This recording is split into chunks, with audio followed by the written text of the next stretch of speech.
उत्तर प्रदेश में अगर आप नमाज पढ़ेंगे तो आपके खिलाफ केस दर्ज हो जाएगा, हो सकता है आपको जेल भी जाना पड़े। बकरीद के मौके पर 40 मुसलमानों खिलाफ केस इसीलिए दर्ज कर लिया गया क्योंकि उन लोगों ने नमाज पढ़ी थी। नमस्कार, मेरा नाम है नवीन कुमार नंदन और आप देख रहे हैं नेशनल दस्तक।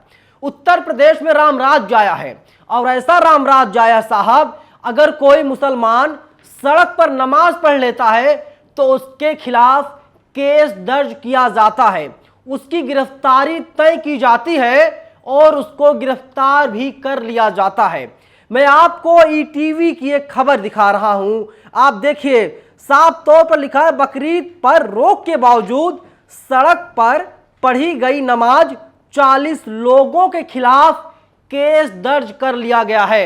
आज 4 जुलाई है, आज से सावन महीने की शुरुआत हो गई है और सावन का जो महीना है पूरे 59 दिन का होगा, लगभग 2 महीने का सावन होगा।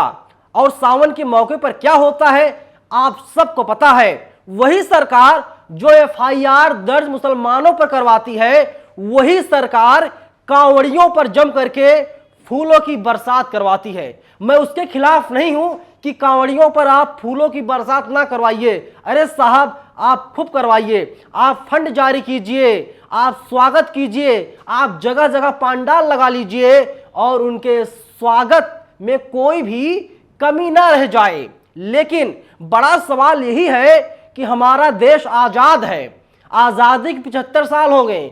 नरेंद्र मोदी कहते हैं, जो देश के प्रधानमंत्री हैं, कि मुसलमानों के खिलाफ एक शब्द भी नहीं बोलना है। लेकिन सवाल यही उठता है कि बताइए, उत्तर प्रदेश में योगी आदित्यनाथ की सरकार है, मुख्यमंत्री होने के साथ ही गृह मंत्रालय भी उनके पास है, लेकिन हो क्या रहा है, मुसलमानों के खिलाफ केस दर्ज किया जा रहा है। ऐसा लगता है अगर आप मुसलमान हैं तो सबसे बड़ा गुनाह यही है। मैं आपको कई उदाहरण बताऊंगा, आप देख लीजिए उत्तराखंड के उत्तरकाशी में क्या हो रहा है, किस तरीके से वहां से मुसलमानों को खदेड़ा जा रहा है, मुसलमानों को जिहादी बताया जाता है, जबकि सच है मुसलमान भाई हमारे लगातार देश को आगे बढ़ाने में मदद कर रहे हैं। और तमाम जो मुसलमान हैं वे लोग सरकार मंत्री हैं, वे लोग चाहते हैं हमारा देश तरक्की करे, लेकिन कुछ नफरती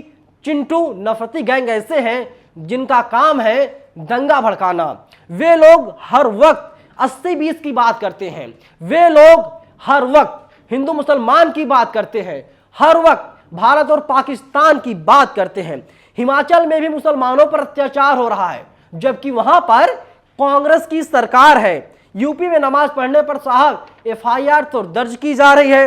हरियाणा में क्या हुआ, हरियाणा हमने आपको खबर दिखाई थी, हरियाणा में दरअसल कुछ मुसलमानों ने डेयरी खोली थी, गाय पाल रखा था, उन लोगों ने बकरी पाल रखा था, तो वहां पर हिंदू संगठन के तमाम लोग गए, उन लोगों ने गाय को खोल दिया और कहा कि तुम तो मुसलमान हो, तुम तो जिहादी हो। वहां पर JSR के नारे लगाए गए, JSR मतलब जय श्री राम के, वहां पर नारे लगाए गए और कहा गया कि गाय को तो सिर्फ हिंदू ही पाल सकते हैं। अब आप बताइए, मुसलमान क्या गाय नहीं पाल सकता, मुसलमान क्या भैंस नहीं पाल सकता, मुसलमान क्या बकरी नहीं पाल सकता। लेकिन किस तरीके से समाज को तोड़ने की कोशिश लगातार की जा रही है। तमाम लोग रिएक्शन आए हैं, मैं आपको बताऊंगा।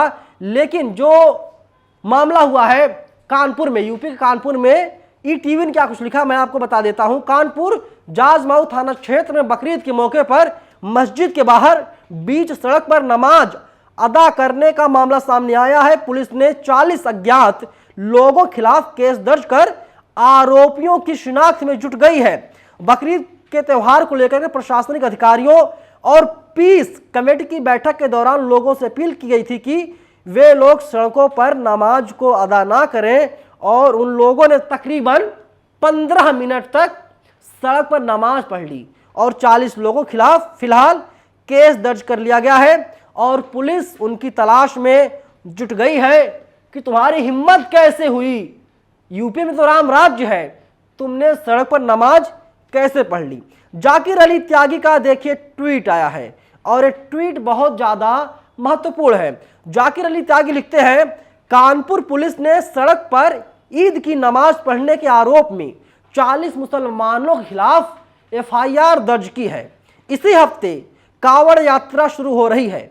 कई राज्यों के कांवड़िए हरिद्वार से पश्चिम यूपी के रास्तों से पैदल जल लेकर निकलेंगे। तमाम हाईवे, जीटी रोड व अन्य रास्ते उनके लिए ब्लॉक हो जाएंगे।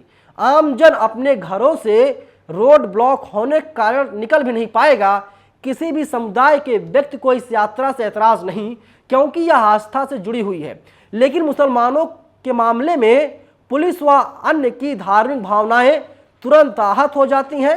एक मुसलमान व्यक्ति द्वारा नमाज पढ़े जाने पर तुरंत कानून व्यवस्था हिल जाती है। कितनी कमजोर नींव बना दी गई। देश की शांतिपूर्ण तरीके से बिना किसी को परेशान किए नमाज पढ़ने वाले मुसलमान से भावनाएं व व्यवस्थाएं डगमगा जाती हैं। विचार करने योग्य है। और वही सदफ आफरीन का ट्वीट आया है। कानपुर सड़क पर ईद की नमाज पढ़ने के जुर्म में 40 अज्ञात लोगों के खिलाफ केस दर्ज किया गया है। 10 से 15 मिनट नमाज पढ़ने पर इतनी बड़ी सजा दी गई है। ये अगर जुल्म नहीं तो क्या है? सवाल यही है, ये जुल्म नहीं तो क्या है कि तुम करो तो कुछ और, अगर हम करें तो कुछ और है। यानी मुसलमान भाई अगर सड़क पर नमाज पढ़ लें, उनकी गिरफ्तारी तय की जाती है, खोजा जाता है। शिनाख्त करने में यूपी की पुलिस जुट जाती है। पुलिस खोजने लगती है आखिर वे कौन से लोग थे जिन लोगों ने हिम्मत दिखाई कि वे लोग सड़क पर ईद के मौके पर नमाज पढ़ रहे हैं। उनको गिरफ्तार किया जाएगा, जेल भेजा जाएगा। हालांकि कुछ दिन बाद जमानत हो जाएगी। लेकिन सवाल यही है कि बताइए, आज से सावन का महीना शुरू हो गया है और एक हफ्ते बाद जो है कांवड़िए निकलेंगे सड़कों पर, तो क्या होता है आप सबको पता है। ये भेदभाव क्यों किया जा रहा है? आप लोग हमें अपनी राय कमेंट बॉक्स में जरूर बताइएगा। और सबसे बड़ा सवाल यही है, हमारे देश में, आज़ाद मुल्क में, क्या मुसलमान होना ही सबसे बड़ा गुनाह हो गया है? धन्यवाद। नेशनल दस्तक की आपसे गुजारिश है कि अगर इसको बचाना चाहते हैं तो नेशनल दस्तक को सब्सक्राइब करने के लिए रेड कलर के सब्सक्राइब बटन को दबाएं, फिर बेल आइकन की घंटी दबाएं। नेशनल दस्तक को बचाने के लिए बहुत जरूरी है कि हर खबर को शेयर करें, लाइक करें, कमेंट जरूर करें।